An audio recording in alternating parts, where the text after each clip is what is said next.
Many years ago, you gave me a mixtape of, Mm, he now calls himself E.T. the Hip Hop Preacher. yeah, yeah. It's That's another dude out here too. that's another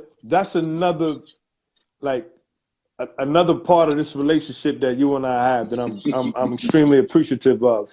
That I was like, yo, this brother is extremely passionate. He's extremely driven. And you gave me that mixtape, and my ladies in the chat, I would play that thing over and over and over and Oh over yeah, again. oh yeah. And I was just like, yo, so how important is that realm of motivation? How does that influence your coaching style? Big time, big time. So like I'm gonna tell you, it's funny because I put a lot of people on ET. I put Principal Jamar Mills on ET. Shout out to You know what I'm saying? Mills. Big shout out to Mills. I put A Game on. I put you on. Like so when I first heard ET had this thing where you gotta want to succeed as bad as you want to breathe. Breathe. Yes. You know, and so I'm like, damn, that's crazy. He told the story and everything. It was just crazy. So it was so crazy to me, I had to go see him. I went out to New Brunswick.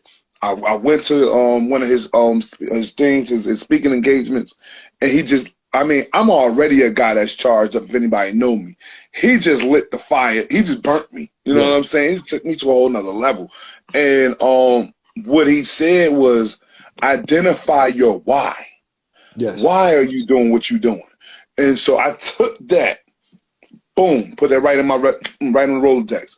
I get back to the practices. I'm getting back to the training sessions, and I'm telling the kids. I used to be like, "Yo, you got to work hard because you don't know what they're doing in Texas. You don't know what they're doing in Georgia."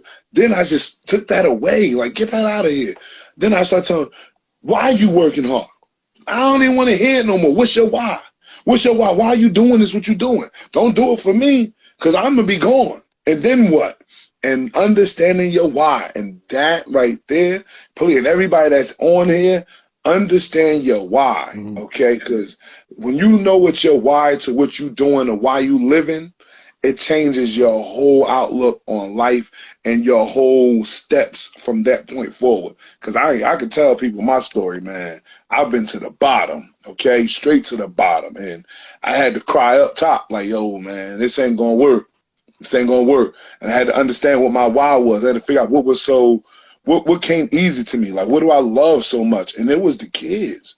It was the kids. Here I am, young man. I was like 20-something years old, maybe 30-something years old, got no kids. And I'm like, I keep kids around me all day long because in so many words, I give my last to make sure that they have an opportunity. Mm-hmm. Because I understood what helped me when I grew up.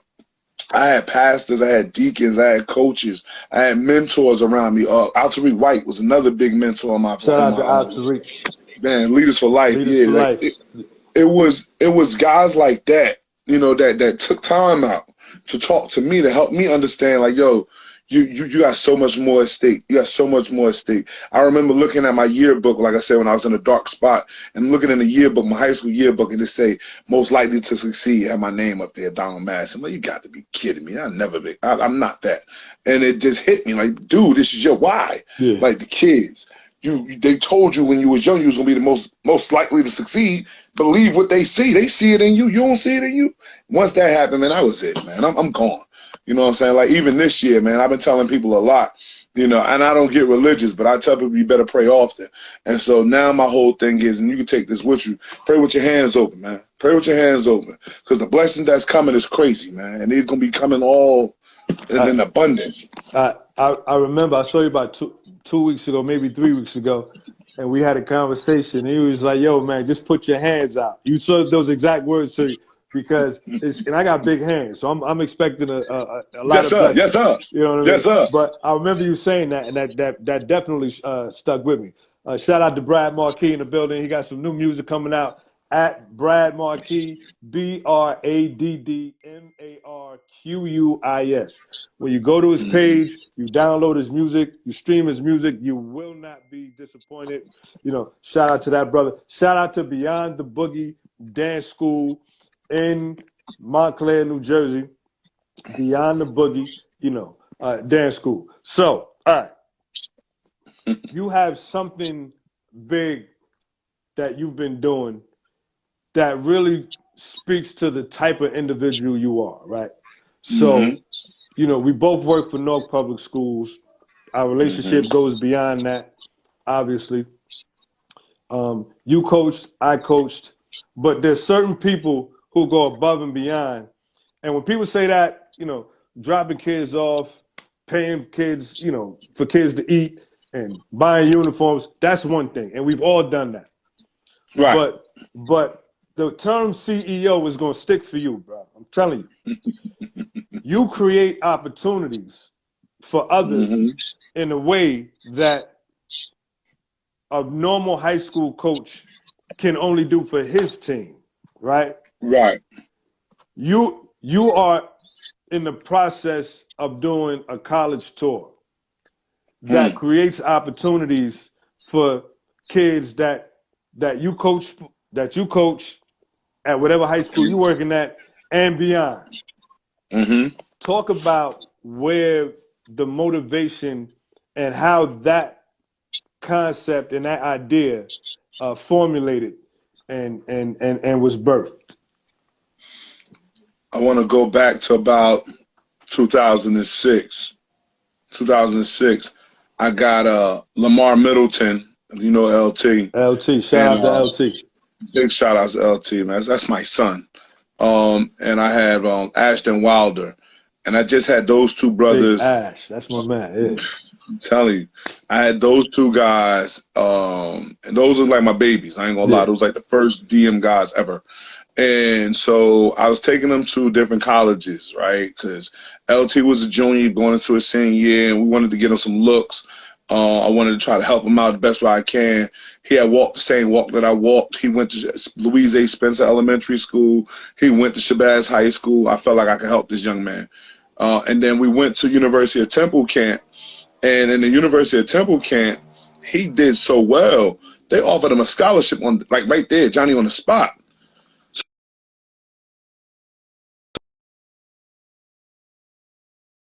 Scholarship opportunities. Oh man, that's what I need. Cause see, we're not gonna get them sitting inside the the jungle that we gotta get into the world. And when we get into the world, we'll see what we got to offer. And again, I tell my kids, you are phenomenal athletically. There's no one that's better than you. That's why we call ourselves monsters now. So it's like nobody better than y'all. Like, let's go out there and let's tear this world up. And that's when it just started hitting. So it went with them two, then it went with like 5 more another year. It got so big. I took 10 guys down to Maryland. And the funny thing, LT was actually grown at this time. We drove 10 kids down to Maryland, stayed overnight. And then now, like with this whole plug of going to West Orange and helping West Orange football program out, and again, can never say how much I'm indebted to Coach Darnell Grant for just like believing in the brand and then taking the brand with him. Shout Man, out to like Grant for sure. big shout outs to him. We took we took I want to say 40 kids on a college tour 2 years ago. We was gonna do it again last year, of course the COVID hit. And this year, man, I'm gonna do it again. I'm gonna do it big. I want to get 2 buses. I want to take 80 kids. I'm trying to shut down colleges, honestly. Every time they have a college camp, I want to just roll up with so many kids that nobody else can be looked at but our kids. And I mean, eventually that's gonna happen. I'm not gonna lie. I know it's gonna happen because of the things that I'm putting in place. I'm putting in 7-on-7 teams to help groom young men. I'm putting in this shirt, as you can see, this dog training shirt. This training I got now is phenomenal, man. It's phenomenal. I've gone from the trainer to helping, like you said, helping guys create opportunities for other people, right? So now it's 5 guys that I work close with, actually 6 guys I work close with. They offer skill position training. 4 of the guys are guys that I coached, mentored, whatever before, and we're just, like I said, I'm setting it all up now. So now is train them, is take them out and do some more passing stuff around with the 7-on-7 league, and then boom, now we jumping into colleges. So now it was like, yeah, when you see us now, it was not just a kid that was playing in September to November and coming out now. No, now it's a trained monster, and he coming live at your ass, pardon my French, to take every piece of money that they got for us. Like my girl Ray right there said, they trust the process, man. I applaud people that do trust the process. But again, like I said earlier, I had to show that I believe in this. Because if I start believing it, then everybody's going to believe in it. If you don't believe in yourself, why would anybody else believe in you? So that's how it rolls. There's a, you know, and once again, everybody who's joined the chat, welcome to the Don Massey Show. This is Tuned In with the TKB Report. You know, make sure you follow at the TKB Report, and make sure you subscribe to the TKB Report on YouTube, and, you know, subscribe to the TKBReport.com to see interviews like this and many, many, many, many others. You know, we're super duper amazing guests, because those are the only types of guests that we have on this show. So for anybody who's just joined, welcome. Consider this your new house. Every Thursday night, 7 p.m., we here. So talk about the importance of building relationships with kids, with coaches on your staff, with other trainers, with college coaches. Like, talk about the importance of building like relationships. You have to have a solid relationship. You can't have a relationship built around money. Money comes and go. You can't build a relationship around anything other than trust. Okay. The first thing I did, I had to build a relationship by myself, right? And I trust my product. And so what I've done with most parents and kids that I come in contact with is I help them understand that regardless of whether it's a sport that you want to train with me with, please, please take these gems that I'm gonna be giving out. Take these real life lessons that I'm gonna be giving you. And so because I've always prided on, like I said, even when I was coaching Little League on up, was trying to help them understand you're going to be an amazing young man or an amazing young woman. So by doing that, it made it easy for me to, you know, connect with other coaches. And then when I connect with coaches, I will always say the same thing. Listen, I'm just trying to help the kids. I want to help build kids. And then if you have that same vision, we can work together. If you don't have that same vision, then I had to step to the side. And because I knew that, that's why I always put myself, or I was always connected with great individuals. Point in case of how, man, our conversations will be in the hallways or even in shop rights or wherever, be so long, because it's just sparring of the minds and just trying to help people understand, like, we talking like, well, this is what I'm thinking. But I can only open up to you knowing that you have the same type of mindset that I have. Okay, you have a mindset that you want to help people, then I'm here. You don't want to help people, then I have to distance myself, because I don't want to take, I don't want to take nothing away from the energy that I have. I don't want that to be tainted, and I don't want to take it away. So that's kind of how it works. Now, talking about energy, I feel that it's very important to protect your energy. And one of the ways that you protect your energy is being very particular about the people that you have in your circle. You have to. So speak on that a little bit.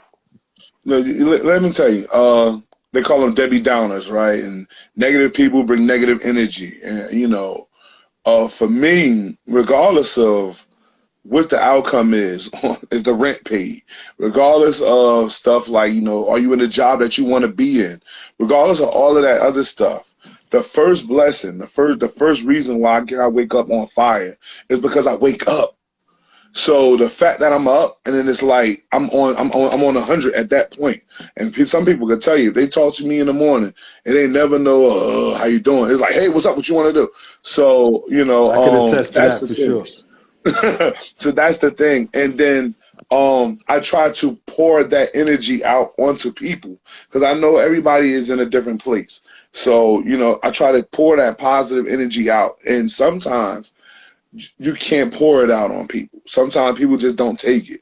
And unfortunately, what I end up having to do is I just kind of I got to take myself away, because I got to protect my energy. Because I know one thing, if I stay long enough and you don't have a positive energy, then what's going to end up happening is Now I'm gonna take your energy. Yeah.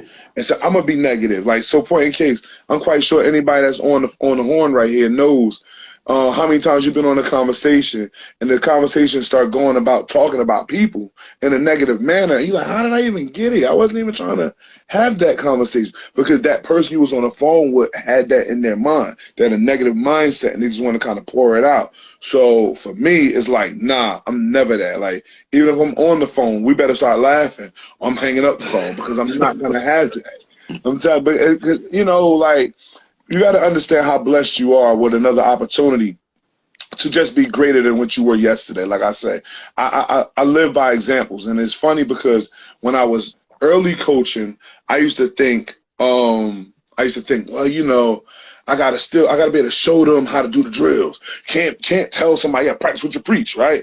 And then I used to always think that was something in a physical manner, until I kind of get older and you start learning it's not a physical manner, it's a mental. Practice 90%. What you preach mentally. 90%. So now if I'm positive all the time, then I'm gonna tell somebody to be positive. And another thing that I do, and this is not for, like, you know, for a big shout out or a big hand, you know, big big up.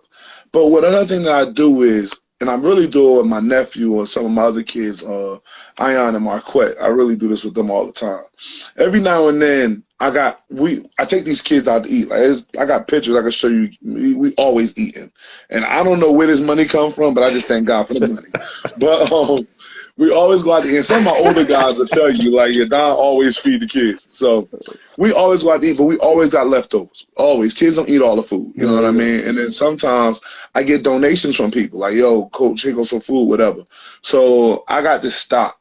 It's like a guaranteed stop. And if anybody rides to Newark, you got some food, pull up. When you go down 280 by the 21 exit right there, it's a hut of people. It's a lot of people. They all right there, you know. And I'm always pulling up. Boom, hold, bang, bang, bang, bang. Stop traffic. It is what it is. Y'all can wait. Yo, folk, I got this food for you. You know what I'm saying? Yo, come get this right here.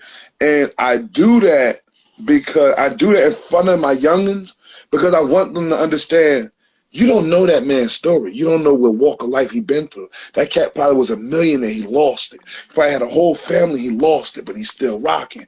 So what we going to do is, because don't never think you higher than down.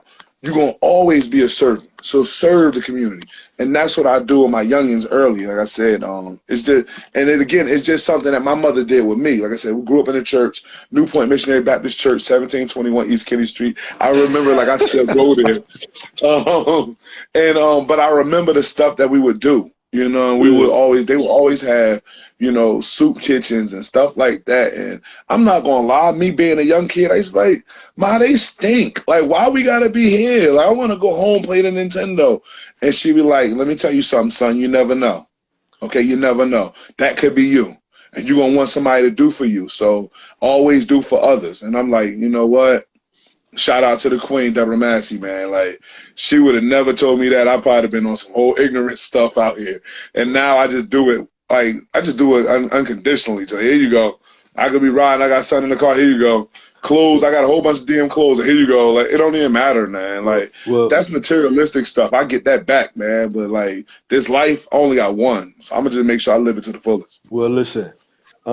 Shout out to Moms, who is the original DM. I know your mother. The queen. She's the original. Oh yeah. She's the true CEO of Driven Minds. Man. You know, first class ticket to heaven, man. Yeah. She won't even cheat. She won't even lie on paperwork to get like a discount. Like, Mom, we can get a discount on this. VIP, move right to the front of the line. You know what I mean?